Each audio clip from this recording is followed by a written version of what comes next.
If you'd like to be able to listen to the show without ads and have full access to bonus content, that's an option. To find out how, please go to dogmanencounters.com/podcast. Well, Merry Christmas, everyone. Hope you're having a great Christmas, and I hope this upcoming year is so much better than this past one was. It's been a rough one. It really has been. Well, I can't thank you enough for joining us for this special Christmas night episode of the show. I really appreciate you being here and tuning in. I really do. On to the topic of tonight's show. Growing up, we have had so many experiences, innocent experiences, where you've just gone off and all you had to worry about was being a kid. Well, just imagine, as I'm sure a lot of us have, going out into the woods on our own. Some of us actually did some camping on our own as kids. Others only snuck away during the daytime and roamed around in the woods. Well, imagine what it would be like if something broke the innocence of doing that sort of thing. Very few of us have had anything like that happen, thank goodness, too. But just imagine how that kind of an experience might affect you if you were shown at such an early age that monsters actually do exist.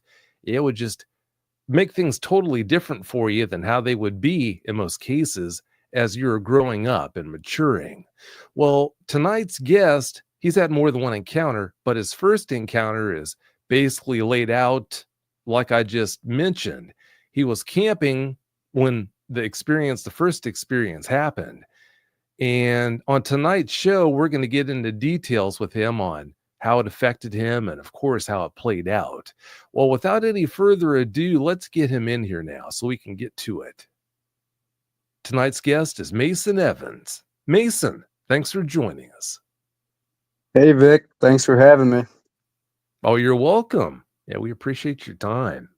Mason, please give us a brief bio on yourself. My name's Mason Evans. I live in Kalkaska, Michigan as of now. I work as a construction worker. I grew up, lived in the woods my entire life. I lived in Boyne City until I was about 10 years old. Lived out in the woods there, and then moved to Traverse City out off Supply Road on Island Lake, where I spent the next 10 years of my life. And yeah, pretty much like riding dirt bikes and fishing and just being out in the woods, since that's all we were surrounded by. And so a few houses down from me, there was this kid playing on the beach, and my mom got me to go over there and finally talk to him. And he ended up being my best friend. His name's Billy. And me and him would just hang out pretty much every day after school and just do our thing and, enjoy the outdoors. Well, that's a great way to grow up. That's a really good way. It was pretty good childhood, that's for sure. Oh, I'm sure it was. How old were you when you had that first experience? I think I was 15. You were 15. Can you point to anything in your life, any effects that you think are definitely attributable to that encounter that you had? Like my mom used to tell me that I used to have dreams of like wolves walking on 2 feet and stuff. And then I remember, when I was a young kid, the Michigan Dogman song came out, and that song just really gave me the heebie-jeebies. I don't know why it did, but it did. And that's kind of when my mom informed me that, I used to have nightmares of similar things like this. And so I always thought that was kind of strange, but, never, it always scared me, but, never seen anything or heard anything until I did. Did those nightmares not start about upright canids until after you had that first experience? No, it was before. Before. It makes you wonder if you might have been destined to have those encounters. Do you subscribe to that idea? I sure do. I really Well, do. you might be right about that. When you consider the strange ways that these guys affect eyewitnesses, apparently entering their sleep and causing them to have nightmares, who's to say they couldn't enter your sleep and influence you before you had that encounter? Because somehow, some way, they knew that the encounters were going to happen. It's really hard to say. Yeah, it sure is. And looking back on it, it sure seems to be that way. Yeah, it does, doesn't it? How close were you to the UP when this happened? We're probably 2.5, 2 hours from the UP, maybe less than two. So you were a pretty good distance in. Yeah. This might or might not come as a surprise to you that there are quite a few people, even in Michigan, who think that there are no dogmen in the lower part. They're only found in the upper peninsula. Did you know that? I did not know that, no. Yeah, a lot of people there think that for whatever reason, but there's this idea that in Michigan, the only place you're going to find a substantial amount of forest cover is in the UP, but yeah, that couldn't be further from the truth. There's tons of forest in the lower part as well. Oh, yeah. Yep, there sure is. Yeah, definitely.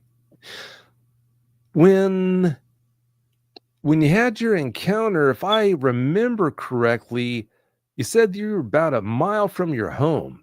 What can you tell us about the area directly around your home?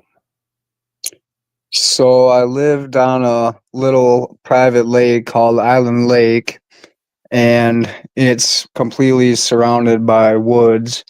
And the main road that runs from Traverse City out to like South Borman, and then any other like bigger towns from there, it's all heavy wooded area all around there. So it's a pretty big plot of just wooded area, and I was pretty much smack dab in the center of it. And there was a bunch of trails that we would walk on, ride our dirt bikes or bikes on, and just right from our driveway pretty much there was trails, and that's pretty much where we would spend our all of our hours that we could was out there in the woods. Oh, I don't blame you at all. Yeah, that's where I would be. You talk about a perfect place for a dog man to scratch out a living. Doesn't get any better than that. No, it's perfect spot if there's gonna be one. It's where you would think it would be. Oh, definitely. No doubt about that. All right, there, Mason. Please tell us about your encounters now. Give us every last detail that comes to mind. So Billy and I, we were out. Well, we would have this. We had this shooting range set up that my dad he like built the stand for us, and we would all go out there and shoot guns and stuff. It was probably a 150-yard like valley, pretty much. And so when we weren't shooting guns out there or something, that was just kind of just our hangout spot that we would go out to. So on our summer vacation, before any of us could drive or even had cell phones, we could pretty much count on one of our friends or one of us being out there. There's probably 5 or 6 of us that all lived in the area. So we just migrated out there, and we had tents set up. We had a little fire pit, and that's just where we would spend our time on our summer break. And so one night, not it's just like any other night. Billy and I were just out there by ourselves, and we're sleeping in this tent. And in my dream, so I'm like hearing something in my dream that caught my attention, some noise, and it woke me up. So I'm laying there, just not knowing if it was the dream or what was going on yet. And then I heard the noise and I yell, "Hey, Billy." I was like, "You hear that?" And he says, "Yeah, I've been listening to it for a half hour now." And I'm like, "Oh, geez." And this noise sounded like it was coming from this road that was probably 3/4 to a mile away, Runny Lake Road. And it was like the most horrific sound I had ever heard, followed up by a loud thump. Like this, it felt and sounded like a tree dropping without like branches breaking or any of that. Just boom. But the noise, I could best describe it as, was like big, like 38-inch truck tires peeling out on the pavement very slowly, a vehicle that was already running and then hitting the starter like a grinding starter, and then like a girl screaming, all combined into one. And it lasted for like 2-3 seconds, just and instantly boom. And we're like, what the heck? And we're just laying there. And it was probably a minute and a half, 2 minute intervals, and it kept happening and it kept getting louder and closer. And we're just laying there, tight as could be in this tent, just like, what is going on right now? We didn't want to get up and run, and we just laid there and listened to it. And it kept getting closer and closer till it was on the trail at the far end of the valley where we would shoot to. And you could hear there was logs. Every time we go off, you'd hear like a log rolling down the hill. And it was the most terrifying thing I'd ever heard in my life. So I'm laying there not knowing if I'm even going to make it till the morning, because I couldn't even begin to tell you what this thing was. At first, I thought it might have been a chainsaw or something, a tree falling, because that was the closest thing I could relate it to. But clearly, as it kept going and gotten closer, that's not what it was.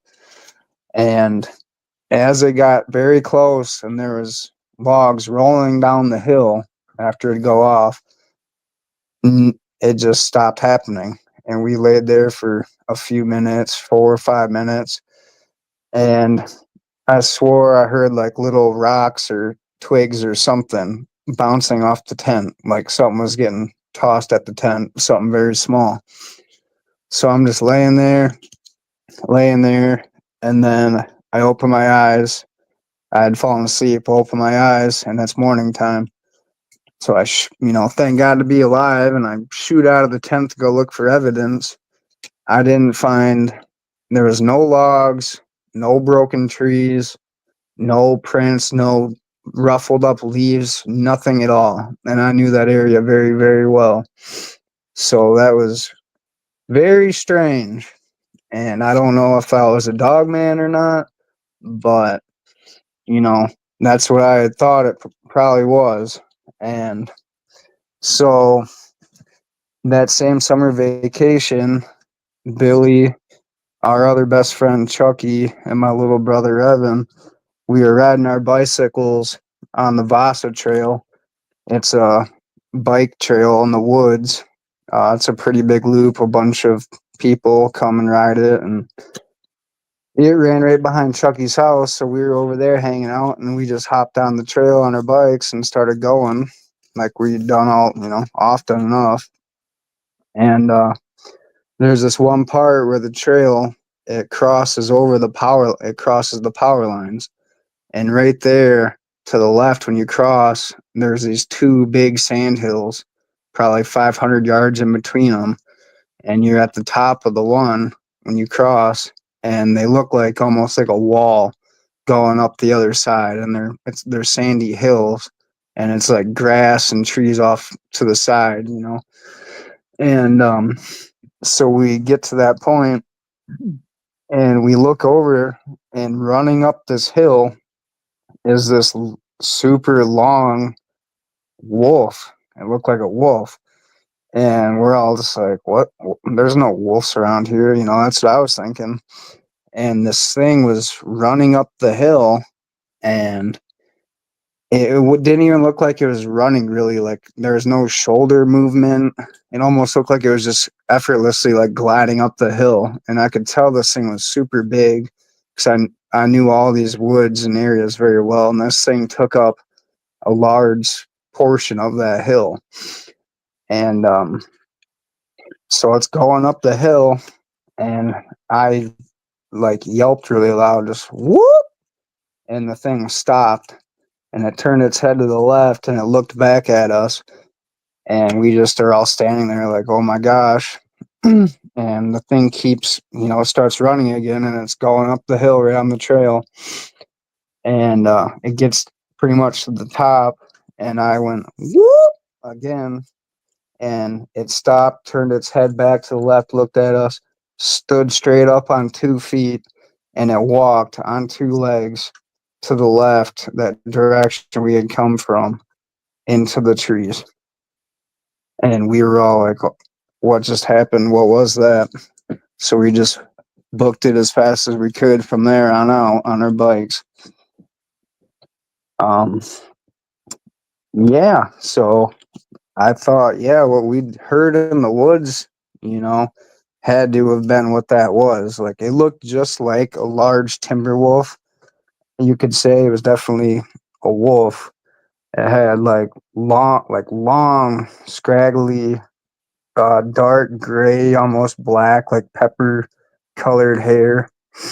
And like its head was, I remember it having a really big head, and like the hair on the back of its like neck and like upper part was like thicker than the rest, but like the hair just looked scraggly, I guess. It almost looked like it was wet, you could say, like just kind of grungy. And this thing wasn't super like big around, but it was very long. It was like lean. And yeah, so me and my brother told my parents about this thing, and who knows what they thought about it. But within the next week, my mom tells us, I seen it. And we're like, what? She said, I was driving down Supply Road, and I seen this wolf, this really big, mangy looking wolf, eating something on the side of the road. She said that she had slowed down almost to a stop to see, what she was looking at and get a good look at it. And the thing just kept eating roadkill and didn't even look up at her or anything. She realized what she was looking at and took off. So, and that was just within like a week time from when we had seen that. And it was directly parallel because the power lines are straight right there. Supply Road's got a really long straightaway on it where the Vasa trailhead is. And she had seen it pretty much parallel with right where we seen it, just maybe a mile over. So that was pretty crazy. Yeah, crazy is a good way to sum it up, that's for sure. You said that you were about a mile into the woods when you and Billy had that first experience, but how far back does that woods go? Um, from my house to like Rennie Lake Road where we had heard that noise where it was started at and it was coming from is probably only like a couple of miles from that shot. But if you were to like look at it from a map, it's like from the bay, uh, you know, the bay there, all the way to Highway 131 is pretty much all heavily wooded, and that's a pretty large area of woods for anything to roam in. Like last year I've seen bear a few times, which I had never seen before because they're doing a lot of clear cutting now.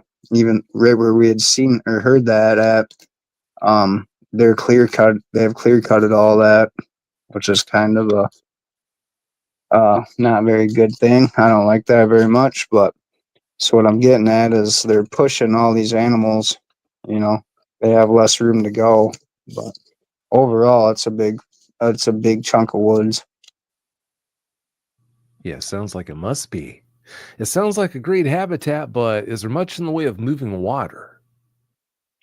There's a lot of like little inland lakes in the area, like a ton of little small lakes. Um, but that's about it. And then like Hmm. the bay or whatever, the Lake Michigan, um, that's where town's at and like the main highway and everything. So I would assume all the wildlife, tries to get away from that area. Oh, I'm sure they do. If all this back there are lakes, though, sounds like they're all spring fed. There aren't any tributaries keeping them filled. Yeah, they're all spring fed. Okay, I see. Yeah, normally a Sasquatch dogman's going to try to seek out moving water, not standing water like that. But if those lakes are spring fed, depends on how much the supply of fresh water coming into them is. I mean, if there's a lot of water coming in, then that water is going to be pretty fresh and pretty clean. So that would explain it. It really would. How many times have you two been camping back there for that first experience happened? You know, often that whole summer vacation, we were out there a lot, at least two, three, four times a week. We'd be staying the night out there. Wow, that's a lot. I think I know the answer to this question, but I'm going to ask it anyway. Did that spell the last time you guys ever went out there and camped? No, it didn't actually. you Wow. know, no, Did you? hearing that it didn't prevent me from going out in the woods or going camping or doing any of that. It really didn't. It was kind of so surreal and happened so fast, but it was obviously terrifying just from what we had seen. But the thing was running away from us. It acknowledged us when I yelped at it, and it kept running and it walked off. It didn't have any concern with us. So I'm sure if it would have, had some aggression or something, it would have been a totally different outcome with me uh, being friendly with the woods. Oh, I'm sure. Yeah, I think that's a given there. Why do you think it ran away from you, though? Do you think it was frightened? I don't think so. I mean, it wasn't like running away from us, but when we had first locked eyes on it, it was already in motion going up the hill. So it just kind of looked like it was on its way up, and it didn't even know we were there until I had yelled for it, and then it stopped and looked back at us, seen us, and then it just continued on its way. Did you ever think back on what happened and wish you never would have yelled at it? Honestly, no. I'm glad I did. That's just kind of the person I am. Like, if it would have been running at us or something, I wouldn't have done anything like that. But, you know, just seeing it, I wanted to get as much information and see as much as I could on this thing while I had the chance. And, it was in the opposite direction, and it probably wasn't the smartest thing for me to do. And I got lucky that it turned out the way it did, but I don't regret doing what I did. Well, you you were 15, so not only did you think you were bulletproof, but obviously you didn't have the best judgment back then, but that doesn't make any different from the rest of us when we're that age. So can't fault you for that. That's just one of those things. It really is. Yep. Definitely. If things would have gotten dicey though, would you or Billy have been more likely to bolt for it? I don't. Well, honestly, I've always been a little chicken when it came to like being in the woods. Billy was always like he's bigger than me, and we were both kind of tough kids growing up and that, but he would never show any signs of being scared of the dark or anything. And whenever we'd have friends from school out, because most of them lived in town and stuff, we were kind of those redneck country kids from the woods. And when they'd come out, we'd be like, all right, we're going for our night walk now. And we would just go through walks in the woods, at nighttime when it's dark. And I'd always be scared, but like I wouldn't be as scared as the person that we would have with us. So it made me feel better. But you could ask Billy. There's been times where probably a squirrel took off of a tree or something, and I probably jumped on his back. Yeah, that happens sometimes. That's just how it is. How did that experience affect your relationship, your friendship with Billy, though? Did it make you closer friends or did it, in a way, drive you apart? No, we've always been best buds, just being a few houses down from each other. And, his dad even told us when we were kids, you guys are going to be best friends forever. I know it. And here we are 15 years later, and we're still best friends. So, it didn't really interfere with, you know, our friendship whatsoever. It was just kind of something that happened real quick, and we all got to experience it together. That's great. Yeah, I'm glad it was a good encounter. Well, if there is such a thing as a good encounter, it was as benign as they can be. So that's definitely a good thing. And considering that fact, it's no surprise it did draw you closer together as friends. That's great. It really is. And I'm glad he was there to experience it with you. It'd be one thing to have it alone, but the fact you had your best bud there with you, that had to help a lot. It really did. Oh yeah, absolutely. With there being four of us there, it made it a lot less scary than if I was by myself and that happened. I wouldn't have been yelling at it like I did. There's no way. Oh, I'm sure you wouldn't have. Yeah, that just makes sense. When you got home from seeing it, did you tell your mom about it right away as soon as you could, or did you wait to do that? Oh no, yeah, I told her right away what we had seen, and I don't, I don't think she thought we were lying or anything like that. But anybody coming to you with a story like that, it kind of makes you wonder. Like that's not something people see. So you know, I don't blame her for if she did have doubts about what we've seen. Well, But see, yeah. that's the thing. Oh, I'm sorry to interrupt you. Please continue. Oh, I was just saying, yeah, I told her right away.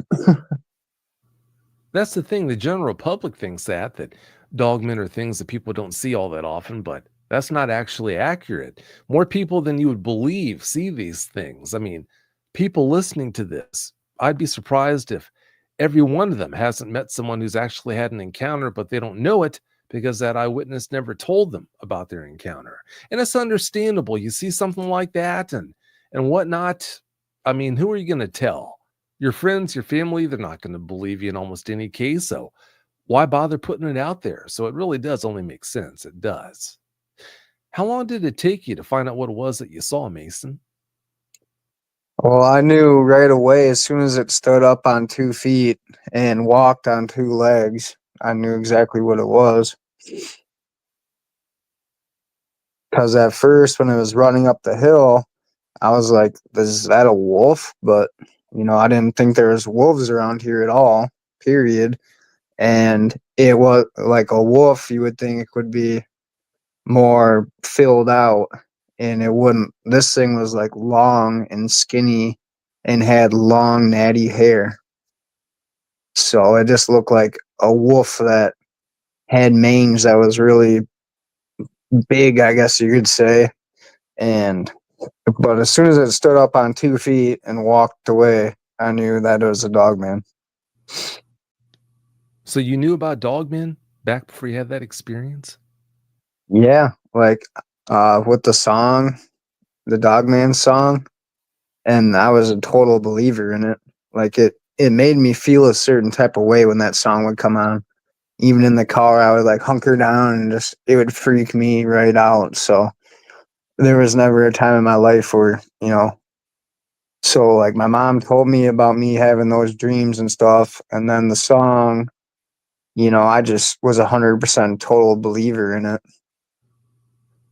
If anyone listening is wondering what song he's talking about the song called The Legend. It was written by Steve Cook. And if you haven't heard it, it's a really good song. Of course, it's available on YouTube. If you just go to YouTube and do a search for The Legend, Steve Cook, it'll be really easy to find. How did your mom's encounter affect her? Did she handle it well or did she struggle with it? I think she handled it well. Um, I think I had more problems with just thinking about the dog man and stuff, and I'm sure she heard it a lot. So I'm sure more of like the emotions with dog man and the family came from me, which probably, you know, with me being her son and young at the time, probably took it off her mind less, I would assume. But, we've talked about it from time to time, but, we've never gotten a deep conversation about it. Just kind of, she said what she's seen and she knew what we had seen, and that was about it. Had she spent much time in the woods, or did she stay out of them for the most part? She stays out of them. We live in the woods, we've always lived in the woods, but she doesn't really go out hiking or walking in the woods or any of that. No. She didn't spend much time at all in the woods before, but after having that sighting, does she have an aversion to them now? No. I don't think it really freaked her out that much, to be honest. I mean, she told me it was freaky and, it's a freaky thing, but I don't think she's really worried about it, to be honest. Oh, that's good. That's really good. It sounds to me, I don't want to put words into your mouth, but it sounds to me like the dogman she saw just might have been the same one that you did. What are your thoughts on that? Yeah, I am almost 100% sure that it was the way she described it. Um, it sounded just like the one that we had seen, and with where she had seen it at was directly parallel with from where we seen it at. You know, it wasn't very far at all, Yeah, and it sounds was within like a week time too. So, I was pretty sure that that was it. yeah, I wouldn't be surprised if it was. And how tall did you say it was? It had to have been at least 6.5, 7.5 feet tall. It was tall. It was a long wolf, your dog man. Um, yeah, it just looked really long and lean and long, scraggly, blackish, grayish black hair. After you had that experience, did anything ever happen around your home? I mean, your house was only about a mile from that location where you saw it. Did anything ever happen around your home that you think might have been related to that dog man? Well, not at my house particularly, but when I would say, I was 18. I had this lifted up red Geo tracker, and one of my friends that I had met in 11th grade, he moved here from New Hampshire. He became one of my really good friends, Zach. We were so right where we had seen that dog man on the power line. It's a super steep sand hill, and between the Vasa Trail and that hill, there's a 2 track that cuts around that, and it's less steep, and you can get through there with a vehicle without having to have a 4-wheel drive truck. And we went down in there, and it's kind of sandy at the bottom, and there's like a little pond that had formed between the power line, the bottom to the left, and the trail that we were at. It's real like marshy, like boggy and stuff, and there was standing water there for some years there. But anyways, there's some sand on the trail there at the bottom, and I had got out and seen these very, very large dog prints, like very big, like bigger than my hand, significantly.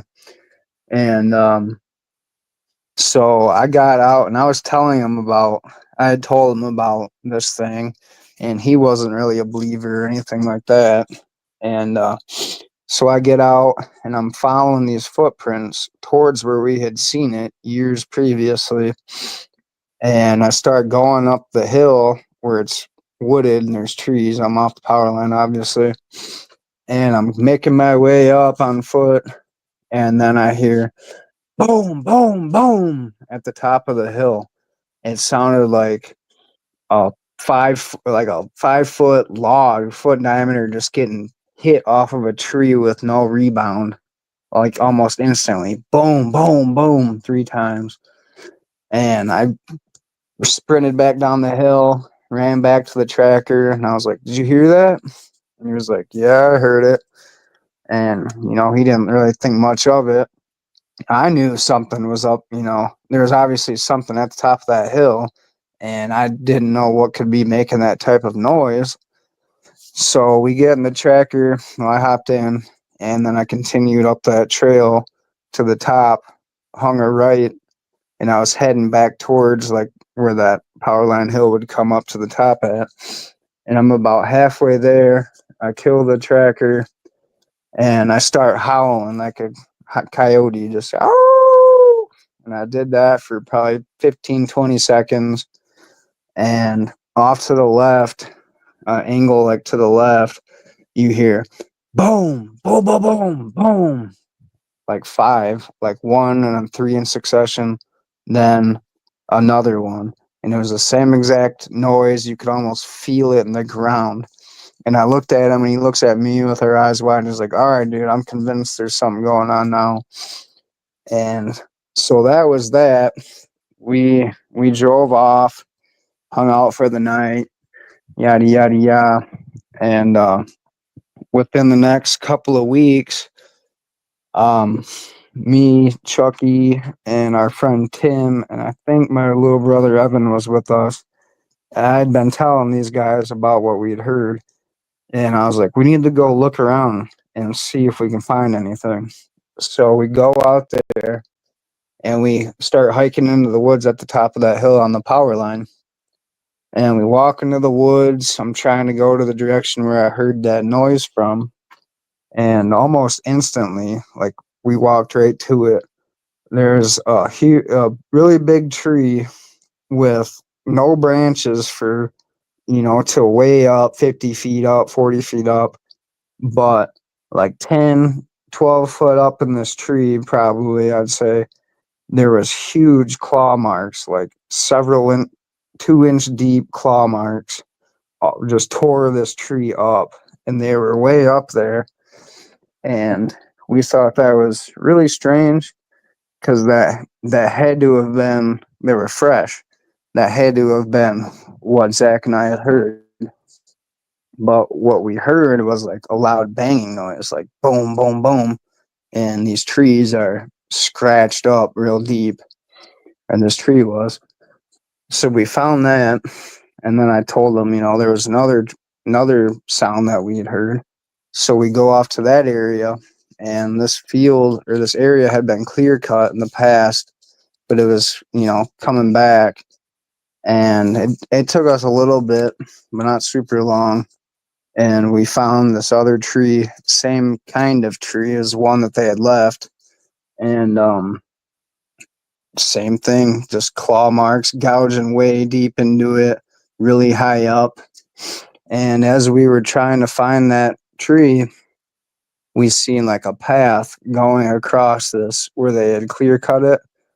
And you can see like a beat down trail with really big dog prints on it. So after we found this tree, we go back to that trail and we followed it all the way to where it starts to go down this really big hill, and it's all heavily, heavily wooded. And this is like a spot where people don't go, it's just off the trails. The Vasa Trail kind of runs by that area right there, but this specific spot is off of any trail. And it's like, I got this weird feeling when we got there. I was like, this is just creepy feeling. 'Cause it just felt so desolate. And so we started walking down this hill, and before long, we found like a couple birds that were dead, and there was like feathers everywhere, kind of in this pile. And we kept going down. We found a couple of like thick plastic jugs that had been torn to shreds, like claw or teeth marks in them. And on this trail, like I said the whole time, there's giant dog prints. And we get down to the bottom of this hill. And we're just going real slow, watching our backs. And at the bottom of this valley, I guess you could say, we get to the bottom, and there's probably a 50-foot, maybe, diameter of all these big, bigger pine trees, like probably 6 inches diameter, all maybe 4 to 6 inches diameter, all snapped clean in half, probably 4 foot up, and they're all leaning in the same direction, like into the center. And it was all fresh because all the pine needles were still on the trees. We didn't like try going in there or looking in there or anything, but we thought that was kind of odd. And we had found, a bunch of piles of dog doo doo that were really big and completely just full of hair, just hair sticking out of it everywhere. So that was another one of my experiences with whatever is out there in the Dogman. That's what I thought it had to have been. I don't know what else could make some marks up in a tree like that. Yeah, that's pretty typical behavior for them. I'm pretty sure that's what it was. After having all these experiences with apparently the same dog man, do you feel marked in a way? Honestly, I don't know because I had never seen it or heard it at my house or the one time camping. I felt marked that time when we were camping because it was very clear, or it seemed very clear to me that it knew we were there because it just kept getting closer and closer and closer until it was at the top of the valley, and the trees were rolling down into the valley, and then it stopped, and you could tell it was a ways away at first, like quite a distance, but it was super loud so you could hear it. But by the time it got close to us, it was very close, and then it had stopped completely. And then I heard little things getting tossed off the tent, so I thought I was hearing anyway. But we were too scared to get out and look. So I felt totally marked that time. But since then, no, I haven't. Oh, that's good. That's good. And yeah, I don't blame you for not getting out to look because curiosity did kill the cat. It did. And for people that don't know the woods, beech trees, if you've ever been in the woods and seen a tree that's got real tight looking, smooth gray bark, well, that's a good sign that it's a beech tree. And beech tree bark is really easy to gouge and mark. That's why when you're in the woods and you see people writing, scratching their names into tree trunks, a beech tree is just screaming out to you, do that on me, because it's just perfect for doing that. Not a good idea to do that, of course, but a lot of people do, unfortunately, when they're looking to do that kind of a thing. Well, it's one thing for a dog man to gouge beech trees because they're so easy to do, but they'll actually gouge trees like shagbark hickories that aren't easy to gouge, but they don't care and they don't seem to have a problem with doing it. They'll just reach up and really dig those claws in. And if you come across gouges like that, it can really freak you out, understandably so. Let's talk about those prints that you found, Mason. You said that the prints were bigger than your hand when you put your hand out next to them. In inches, though, how far across would you say they were? From like the bottom of the paw to the top. Yeah, from the bottom of the paw to the top or from left to right. I would say probably, I don't know. It was probably a good 7 inch paw, 8 inch paw, maybe. Oh, I don't really know how big my hand is, but I could put my entire hand in it, and it was still, another inch or two around my hand. hmm. And Yeah. there's big claw marks too, like a wolf print, it looked like a wolf print. Oh, I bet it did have big claws. But the thing is here, The biggest wolf print that you're going to find is normally going to max out at about 6.5 inches across. 6.5. If you found prints that were 8 or tickling 8, yeah, that's definitely no wolf print. Now, did you look to see if the prints were left, right, left, or a left, left, right, right pattern? I couldn't really tell because you couldn't see every single print. So, like, when, you could just catch the ones that were in the softer dirt and that actually made a definite imprint. There's a lot of leaves and other stuff, but like at the bottom of that trail when Zach and I had seen it, there was sand down there, like I was saying, and that's where I could see several prints. And then I just kind of followed the path because you could tell where and there was a little path through the woods, not like straight dirt, but you could tell something had walked through there, and that's the path I was following. But you couldn't really make out, um, you know, the strides it was taking or anything like that. Oh, sure. Yeah, that's understandable. It really makes you wonder, though. You and Billy had spent so much time in that woods back there and never saw or experienced anything. And then all of a sudden, bam, bam, bam, you started having these experiences with that dogman or dogmen, plural. It makes you wonder if all of a sudden that dogman just came into the area and that's when he started having the experiences. I don't believe that to be the case, but it is possible. And it definitely makes you wonder about that. It really does. You heard about another encounter that involved a DNR officer that happened in your area. What more can you tell us about that?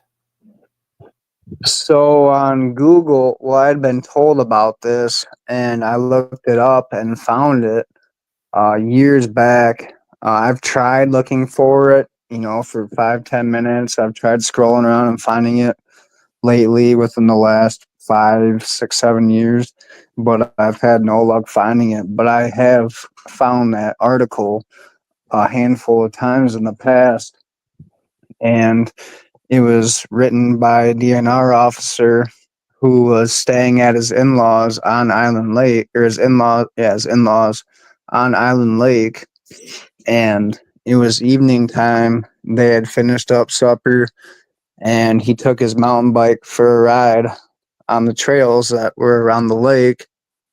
And I knew those trails like the back of my hand. So, like, when reading it, I knew exactly where he was at. I could picture it in my head as I was reading it. And he said, as he came up to this four-way intersection, he heard like dogs fighting, or like, dogs fighting. And he looks to the left, and down this straightaway, which is probably 200 yards, there's this big field, and there's this old creepy camper that had always been there since I moved there, just left in the woods. And he said he could see he's seen a dog man inside of this camper. He could see its head through the window of the camper, and it had like, he said, I remember it saying that it had like illuminated eye, like he could see the eye was real glowy, I guess you could say. And seen the side of this thing's head in the camper, and he just turned around and hightailed it back. But it said he was a DNR officer for some time, and he had never came across anything like that. And that spot, that four-way intersection, is, so the valley that we were camping in, where the shooting range was right at the bottom of this little, you go halfway across the shooting range, go up the trail, not very far at all, and then you're at that four-way intersection.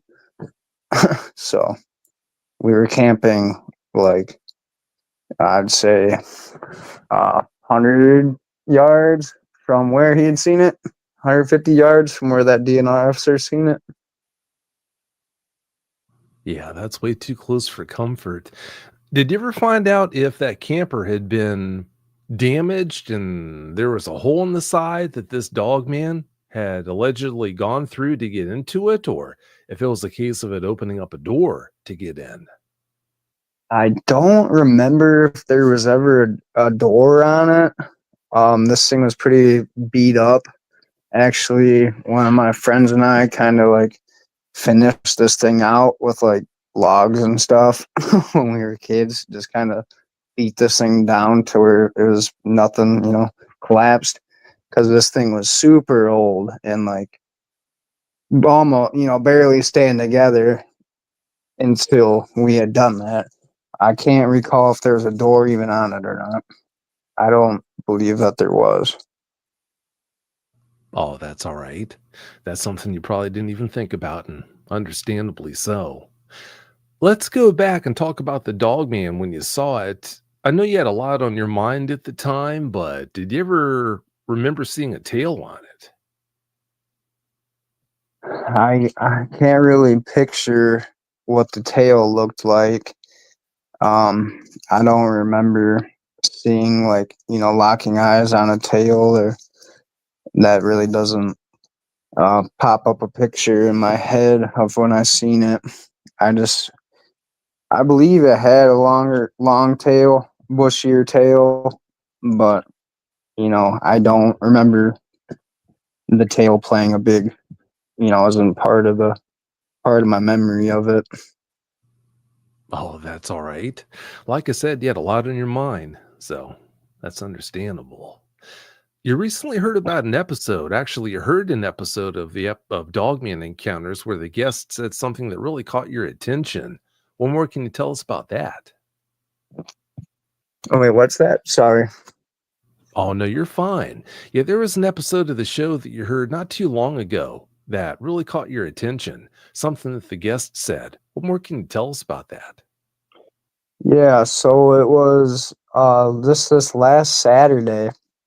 I was listening to one of your episodes, which I do very often, and it was the one that says I shot a dog man with a 30-06, and I'm listening to that, and about 30 minutes in or so, the guy, well, in the beginning he'd mentioned he's in northern Michigan, so that obviously makes me curious where at. But I was listening, and he mentioned right here off Fife Lake Road, and I'm like, did he just say Fife Lake Road? And went back and listened and again, and sure as heck, he said right off Fife Lake Road, he had some property, and he ended up selling that property after this. But one of his friends or something like that kind of set him up, like his friend had seen this dog man and tried to get him to go. He got him to go out there to where he had seen this guy, and then he ended up seeing it and shot it. And he was freaking out in the moment. He shot this thing, drew back his gun, and the thing was still standing there staring at him. And he kind of gathered his thoughts and he pulled up again, shot it, and he stayed looking through his scope, and he said he could see the blood flying off, seen the blood spray off this thing when he shot it. And it didn't kill it or anything like that. And Fife Lake Road is just 2 miles or so, 2.5, 3 miles maybe from Island Lake Road, where I grew up. Yeah, that's really close. And that episode that you're talking about is episode 21. Larry is the guest's name who came on that show and talked about that experience and the fact that he had a 30-06 that he knew how to use. He shot this dog man and didn't get the desired effect. What does that tell you about the logic of stuffing a 45 caliber pistol into your belt, heading out into dogman country, knowing that they're out there and doing things that you think that 45 is gonna be able to protect you from? I mean, if a 30-06 isn't going to get the job done with these guys, why would you think that a 45 or any pistol is going to get the job done? Because it won't. It really won't. No, no, it won't at all. A 30-06 is a beast of a gun, that's for sure. Yeah, compared to any pistol, it is definitely. Well, let's get to the listeners' questions from the live chat. The first one up on deck is from Truth Quest, and she wants to know, do you think it may have circled around behind you, talking about that sighting you had? Um, I'm not I'm not too sure. I don't think it did because of the fact that it looked like it was already going the way it was going when we had seen it, and I interrupted it to get its attention, and then it just kept going on the way it was going. And when it got to the top and stood up, it went, away from us. It went to the left, and it seemed like it knew where it was going, or it was just doing its thing, and it didn't really mind us. But right there at the top of that hill, I might add, when it stood up and walked on two legs into the woods, that's right where we had found that tree with all the scrapes on it, the first tree. It was right there. Yeah, sounds like everything did happen in the same general area. I think I know the answer to this question, but I don't want to assume things. So I'm going to ask you, if you had your druthers, would you like to have another encounter with one of these things, or are you good? It's hard saying. If it was another encounter like that, yeah, I would love to, just because I would love to refresh that image in my head and, get it on camera would be really cool. But, you know, knowing what it could be capable of doing, it's kind of wrong for me to just be so willing to want to see one again because they're not out there. I don't feel that one wasn't out there to get seen, I don't think. Like we seen it on its way away and we caught its attention and it just kept going away. But, if it could have turned around and came my way, I could be a goner. We could have all been goners. So I can't really say I'd want to see one for that reason. Yeah, why tempt fate? It's best not to if you can avoid it. Some people have very benign experiences like the one that you had, and then they want to do all they can to try and have another encounter to push the issue. Well, just because your first encounter was benign like that, that doesn't mean by a long shot that your next encounter is going to be the same way. I mean, sometimes people force the issue and they actually do wind up having another encounter, and the dog man's apoplectic. So, be careful what you wish for. It's just best not to have an encounter with one of these things. Why encourage it? This next question is from Farm Cat. She wants to know, what does the song say, please? She's talking about The Legend, that song I mentioned by Steve Cook. Is it the song that was changed to a bear? I'm not sure what that means, but if you go to YouTube, like I said, and do a search for a song called The Legend and type in Steve Cook, it'll pop up. There'll be several results that'll pop up. It'll be really easy to find and to listen to that way. So, yeah, please do that. This next one is from Truth Quest. She wants to know, did you think that, well, I guess that's the same question she asked earlier. So I'll move on to the next one, which is from Miss Firehorse 333. She wants to know, what year did this happen? 2010 is when we had seen it, and then it was probably 2014 or 15 when Zach and I had heard those noises and found those trees. So it stayed around for a while then. Yep, Yeah, I think stunning it's idea. still around there. Well, like I tell people, I think dogmen have a huge home range that they just operate in like any large predator would. I mean, if they stay in any one particular area for too long, they're going to deplete the resources in that area the same way that a mountain lion or a bear would. So it's natural. They know they have to move around to avoid that happening. So, yeah, you'll notice that they'll be there for a certain period of time and then they're gone in most cases. And then after a certain period of time, they'll show up again. Well, that's just a case of them circling back around to that area to take advantage of the resources there again. So that would definitely explain that. Meadow Dream has the next question. They want to know, what's the name of the county this happened in? Grand Traverse County. Grand Traverse County. All right, that's your answer. This next question is from Dogman TP Hunting, and they want to know, have you had any other non-related phenomenon happen to you prior to or after seeing the Dogman? Um, yeah. So I didn't, I kind of thought about saying this or asking you if I could talk about this, but I decided not to. Just because it wasn't Dogman related, or it wasn't a Dogman. So last year, during a lunch break, we were doing a hardwood floor for this lady out by Lake Ann, Michigan, and we went down to the Cedar Lake boat launch. We would often go there to eat lunch and take our break and stuff.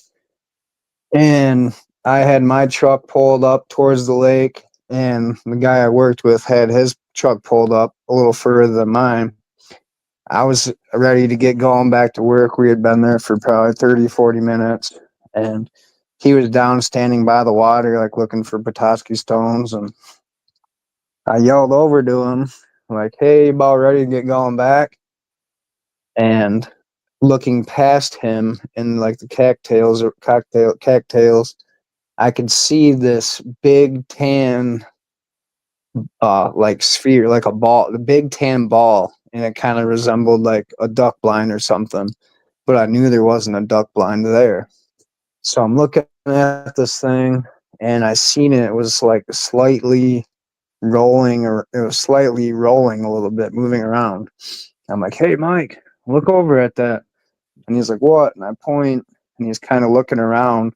As he gets his visuals in that direction, this thing had literally just went down and it was gone. I didn't see it like vanish like with the snap of a finger, but it was just like it rolled down under the weeds almost. And this thing was probably, it looked like it had to have been 5 foot in diameter. And I was like, there was just this tan ball right there.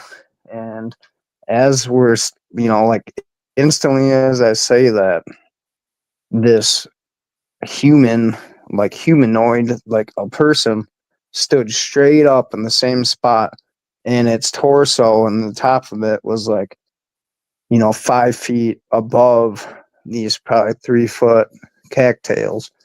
And what I could see was it had like a blue torso, and on the top of its head was a big white solid, like looked like a big white afro, like a big circle on the top of its head. And it looked like it was just staring straight at us. It felt like it was staring into my soul. And we're both just standing there. I'm sitting in my truck, he's standing there, and we're just sitting there, jaws dropped. And this thing stood there for a solid 10 seconds. And then it just went down. I pulled out my phone, started recording, and in the video, you can see. So I pull my phone out, start recording over there, and you can see a big animal in the like just barely above the cattails. Like it looks like a bear or a Sasquatch, straight up. And you could see it kind of moving around, and then it would stick its head down into the cattails.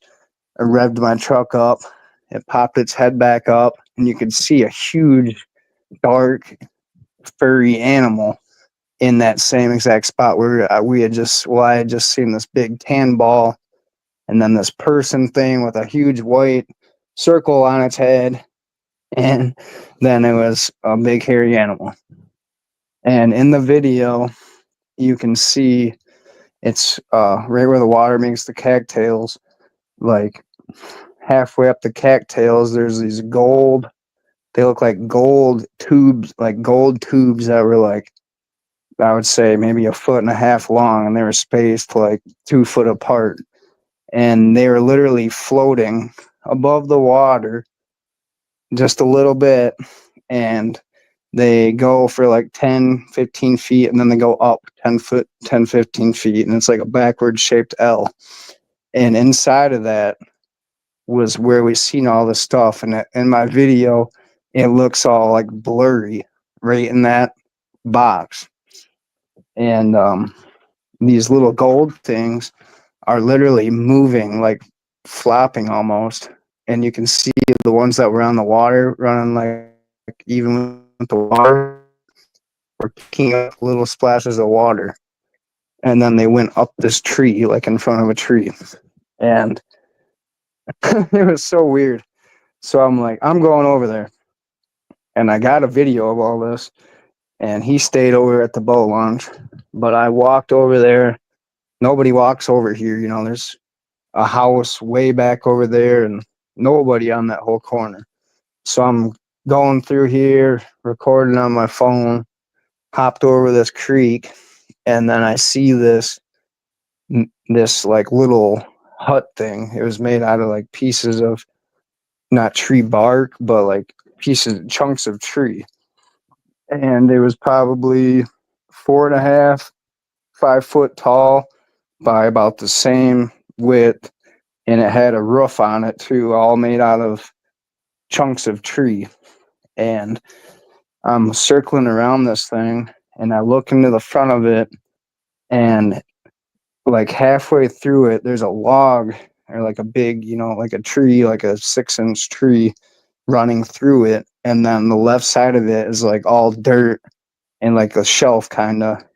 And on my side of it, where I was standing, was just a huge black hole, like a hole in it going down. And I took off and I told him about it. And we went back to work, and then we went back to check it out, you know, at a later date, not much later. And had sat in my truck and recorded that same spot that I seen that, just to make sure it wasn't a fluke or just anything. And it wasn't, you know, it was exactly what we had seen. And we went over there and took a really long stick, put it down in that hole, and I never felt bottom. So yeah, I've had that experience as well, and that was just this last year. Holy cow, Mason. Let me get this right. You see all this freaky crap from a distance, and your response is, hmm, I need to head over there. Yep, I guess I'm just kind of a daredevil, if you will. Yeah, I'd say you are. You're not faint of heart, definitely by a long shot. But please remember, curiosity did kill the cat. I'm wondering though, what's going on with this white afro? I mean, was that just the head of a huge head of a Sasquatch that you saw that was white? It happened to be white and wound up looking like an afro because it was behind the bulrush or the cattails. And that's why it looked that way. I wonder what was going on with that.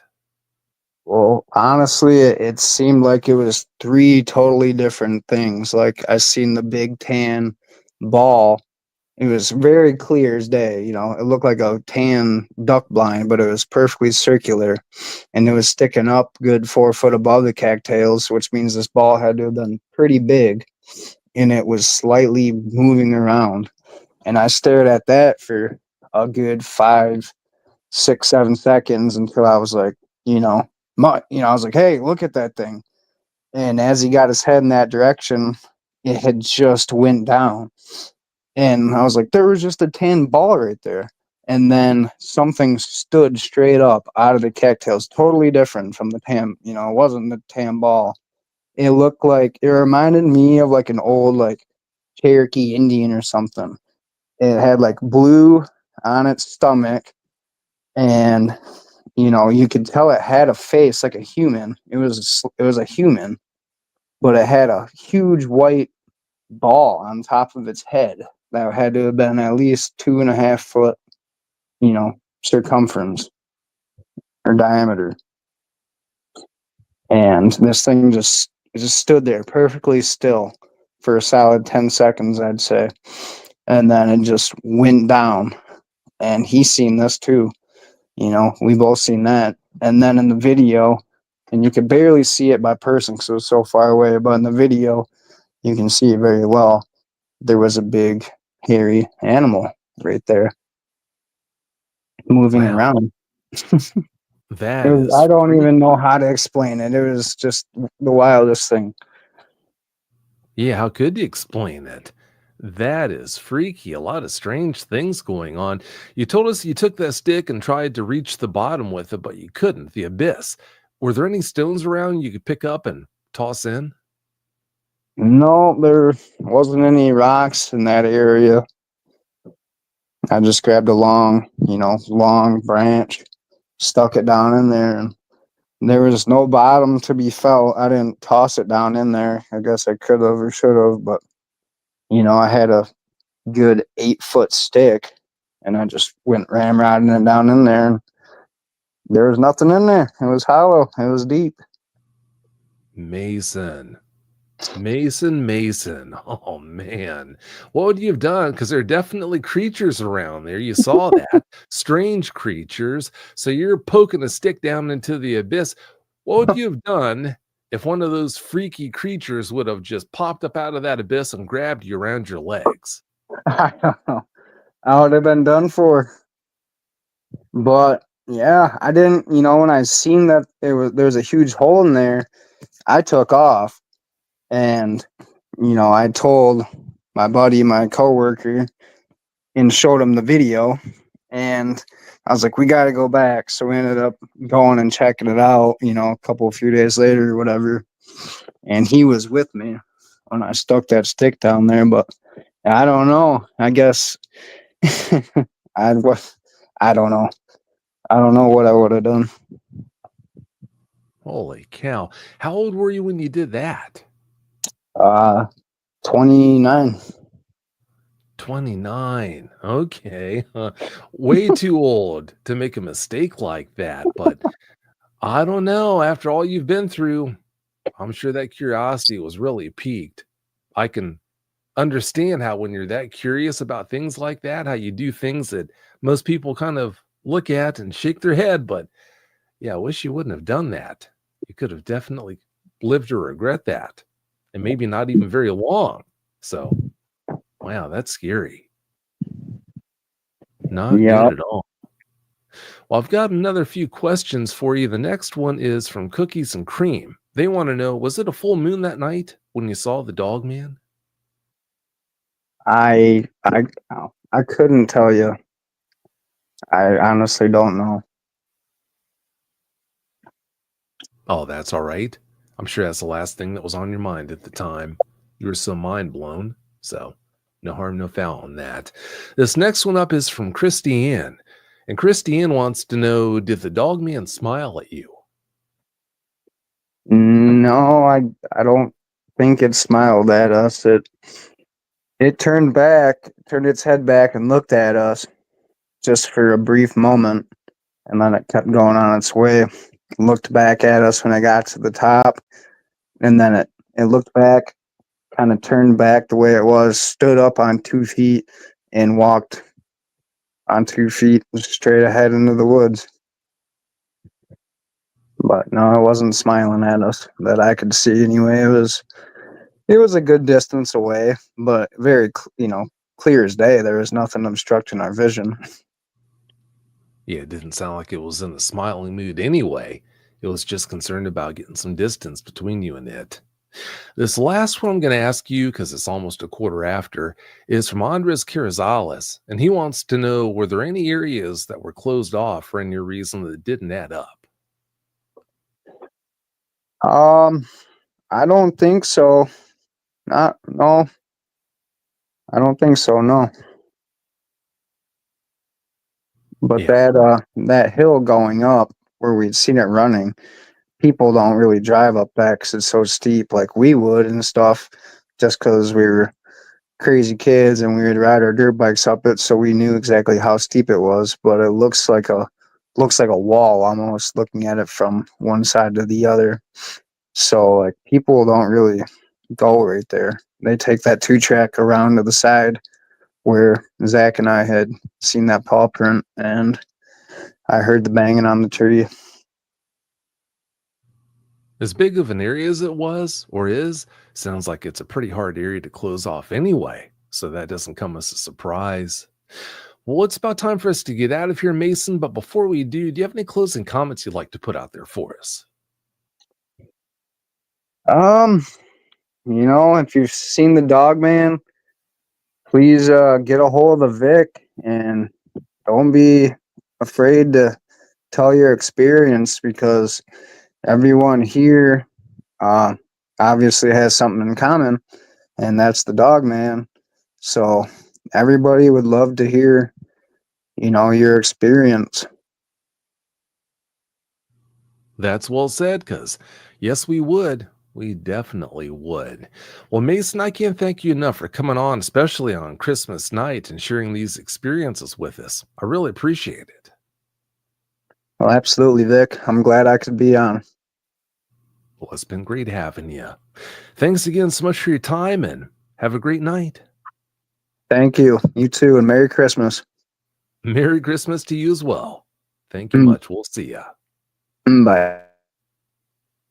Well, that's it for another one. Like I said at the head of the show, Merry Christmas, everyone. I hope your Christmas has been an amazing one. And I hope this upcoming year is even better than this year was, which, like I said, that wouldn't take much.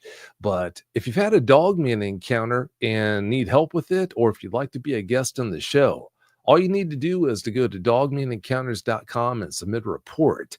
If you do that, then I'll contact you to schedule a phone conversation so we can find out what's going on with your encounter and take it from there. But having said that, thanks again, as always, so much for listening and have a great night.